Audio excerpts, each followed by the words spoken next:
Hurry, guys, this is me old Van voice. I'm gonna read for you one of the great ones. My Ernest Thayer. Casey at the bat. The outlook wasn't brilliant for the Mudville Nine that day. The score stood 4-2 with but one inning more to play. And then Coney died at first and Burrows did the same. A ball-like silence fell upon the patrons of the game. A straggling few got up to go, in deep despair the rest clung to the hope which springs eternal in the human breast. They thought, if only Casey could get a whack at that. We put up even money now with Casey at the bat. But Flynn preceded Casey and did also Jimmy Blake. Then the former was a hoodoo, while the latter was a cake. So upon that stricken multitude grim melancholy sat, where there seemed little chance of Casey getting to the bat. But Flynn let dive a single, to the wonderment of all, and Blake, the much despised, tore the cover off the ball. And when the dust had lifted and men saw what had occurred, there was Jimmy safe at second, and Flynn a hugging third. Then from 5,000 throats and more, there rose a lusty yell. It rumbled through the valley, it rattled in the dell. It pounded on the mountain and recoiled upon the flat, for Casey, mighty Casey, was advancing to the bat. There was ease in Casey's manner as he stepped into his place. There was pride in Casey's bearing and a smile at Casey's face. And when responding to the cheers, he lightly doffed his hat.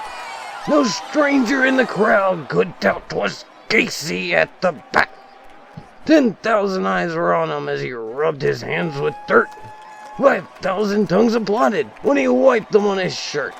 Then while the writhing pitcher ground the ball into his hip, defiance flashed in Casey's eye, a sneer curled Casey's lip.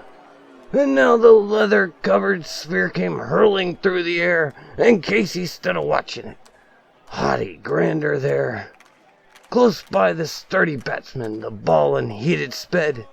"That ain't my style," said Casey. "Strike one," the umpire said. From the benches, black with people, there went up a muffled roar, like the beating of the storm waves on a stern and distant shore. "Kill him! Kill the umpire!" shouted someone in the stand, and it's likely they'd have killed him had not Casey raised his hand.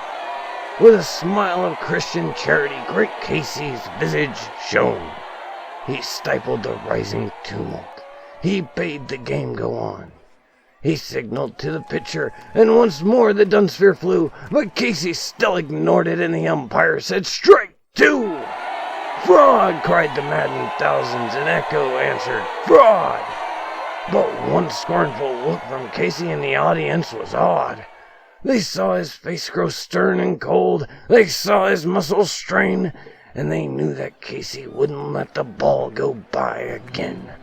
The sneer is gone from Casey's lip, his teeth are clenched in hate. He pounds with cruel violence his bat upon the plate.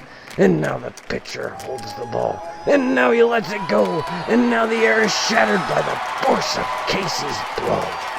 Oh, somewhere in a favored land the sun is shining bright. The band is playing somewhere, and somewhere hearts are light. And somewhere men are laughing, and somewhere children shout. But there is no joy in Mudville. Mighty Casey has struck out. I hope you enjoyed it, folks.